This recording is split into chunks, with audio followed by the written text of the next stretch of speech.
headlines that a lot of people in my district in Los Angeles think have to be fake. So we're gonna play a little game, fake or real. FEMA halts grant programs that provides billions in disaster relief. Shockingly, that one is real. In this discussion about dismantling FEMA, this agency that helps communities after their worst days, their worst disasters, they want to eliminate the grant program that helps communities prepare for it. FEMA waited 3 days to send rescue crews to Texas. True.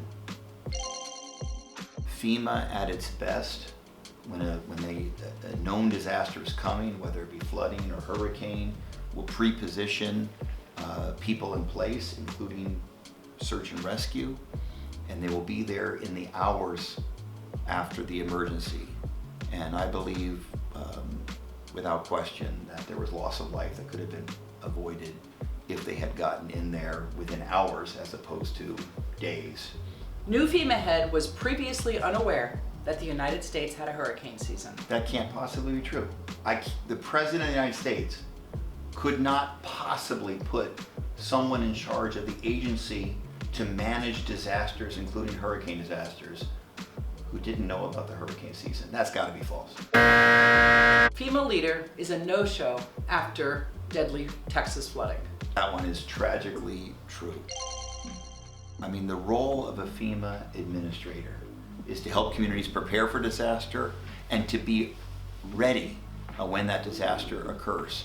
Visible, on site.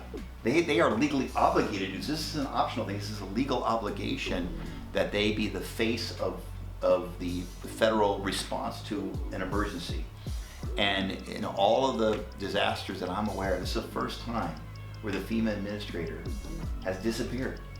FEMA set for elimination, Noam says, amid bipartisan House reform proposal. Yes, I believe that is a true headline. That despite the fact that our leadership of our committee were working in a bipartisan way on reforming and improving FEMA, instead Kristi Noem comes in and the president says, we want to eliminate FEMA. Terrible. Yep, well, this quiz was rigged because these are all true headlines. These Shocking. are all headlines that appeared. They are all headlines that are true, and they are all headlines that reveal what this administration's plans for disaster preparedness and relief are in this country. It's un-American. We are Americans. We help our fellow Americans in their time of need. We don't abandon them. We don't say you're on your own. And so whether the emergency happens in my state or another state, we're one country. And one of the great things about FEMA is not just the emergency relief, it says, but the message is, in your time of need, your fellow American is going to be there for you. We can't get away from that. We're not going to let this administration get away with that.